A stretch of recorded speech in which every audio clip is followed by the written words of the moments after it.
Assalamualaikum warahmatullahi wabarakatuh. Perkenalkan, saya Fairuz Nabila Giovanni dengan NIM 192231128. Di sini saya akan mempresentasikan tentang hasil daripada review jurnal mengenai penggunaan visual Comstock pada penelitian Plate Waste. Untuk jurnal yang saya gunakan berjudul Analysis of Food Waste on Food Service Satisfaction in Patient at the Jumur Sari Islam Hospital Surabaya yang ditulis oleh Rizky Hayu Lestari dan dipublikasikan pada tahun 2023. Selanjutnya untuk latar belakangnya, di mana tingginya sisa makanan pasien di rumah sakit menunjukkan pelayanan gizi yang masih belum optimal, di mana sisa makan atau food waste digunakan sebagai indikator keberhasilan pelayanan daripada gizi rumah sakit. Selanjutnya untuk sisa makanan yang tinggi berisiko menyebabkan asupan gizi yang tidak adekuat dan juga malnutrisi. Kepuasan pasien terhadap makanan juga menjadi tolak ukur mutu pelayanan gizi daripada rumah sakit. Selanjutnya, tujuan dari penelitian ini adalah menganalisis hubungan antara sisa makanan dengan tingkat kepuasan pasien rawat inap dengan menggunakan metode visual Comstock untuk menilai jumlah sisa makanan pada setiap jenis hidangan yang disajikan oleh instalasi rumah sakit.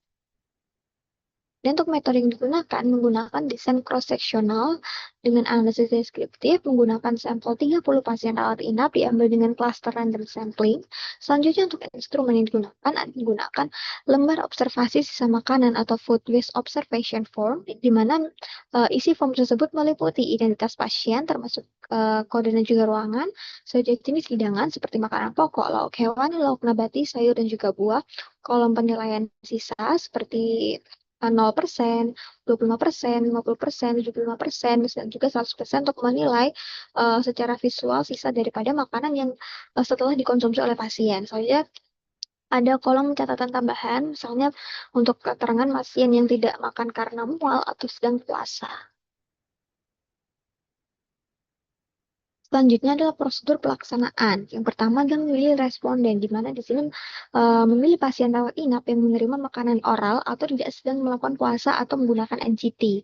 Untuk sampel yang digunakan sejumlah 30 pasien dipilih dengan teknik random sampling di beberapa ruang inap. Untuk waktu observasinya sendiri dilakukan 1 kali makan dalam 1 hari pada waktu makan siang. Untuk proses observasi, setelah pasien selesai makan, maka piring akan diletakkan di tempat kotor. Namun sebelum dibersihkan atau clear up, pengamat akan menilai secara visual sisa makanan berdasarkan panduan skala Comstock. Selanjutnya, penilaian dilakukan untuk setiap komponen menu, termasuk nasi, lauk hewani, lauk nabati, sayur, dan juga buah. Selanjutnya, hasil dicatat di lembar observasi Comstock. Untuk analisis data sisa makanan dihitung dalam bentuk persentase rata-rata setiap komponen menu, lalu diklasifikasikan ke dalam kategori tingkat sisa makanan, termasuk rendah, sedang, atau tinggi berdasarkan standar Kemenkes, di mana untuk kurang dari 20% dikategorikan baik, untuk lebih dari 20% dikategorikan tinggi. Selanjutnya, berdasarkan hasil analisis tersebut, didapatkan hasil di mana jenis makanan dengan sisa tertinggi adalah makanan pokok, yaitu dengan sisa 28% dan juga sayur 26%. Selain itu, untuk lauk nabati hanya sekitar 17,5% dan lauk hewani 12,5%. Untuk kelompok pasien dengan sisa makanan tertinggi adalah anak-anak dan juga lansia, di mana keduanya melebihi batas toleransi sisa makanan, yaitu di atas 20%. Untuk sisa observasi menunjukkan bahwa metode visual Comstock efektif untuk mengidentifikasi jenis makanan yang paling banyak tersisa dan kelompok pasien yang paling banyak meninggalkan makanan. Dan di sini ada kelebihan dan juga kekurangan daripada metode visual Comstock. Untuk kelebihannya sendiri, yang pertama adalah cepat dan juga praktis, karena tidak memerlukan alat khusus atau penimbangan. Untuk yang kedua, hemat waktu dan juga biaya, cocok untuk dilakukan pengamatan pada banyak pasien. Yang ketiga, mudah ditetapkan di lingkungan rumah sakit. Selanjutnya, dapat menilai sisa makanan per jenis komponen, yaitu nasi, lauk, sayur, dan juga sebagainya, dapat dikombinasikan dengan foto digital untuk meningkatkan akurasi dan juga konsistensi daripada hasil. Selanjutnya, kelebihan selanjutnya itu minim gangguan terhadap pasien karena tidak perlu menimbang makanan satu persatu.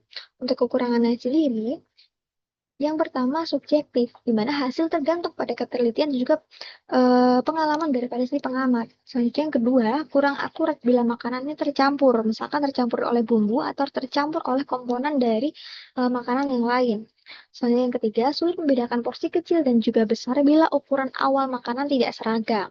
Selanjutnya, yang keempat, berpotensi terjadi overestimation atau underestimation terhadap sisa makanan. Selanjutnya yang kelima, perlu dilakukan pelatihan dan juga kalibrasi antar pengamat agar hasilnya konsisten. Selanjutnya di sini ada perbandingan dengan metode lain.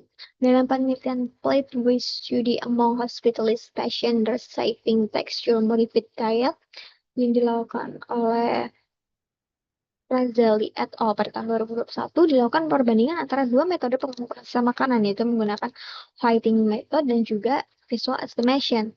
Untuk validitasnya, untuk whiting method di sini sangat tinggi, akurat, dan juga dianggap sebagai gold standar. Untuk tingkat kesalahannya sangat kecil, bila timbangan akurat dan juga prosedur yang dilakukan sudah benar. Untuk reliabilitasnya di sini sangat tinggi dan juga hasilnya stabil. Untuk bias potensialnya di sini rendah. Kemudian untuk faktor yang mempengaruhi,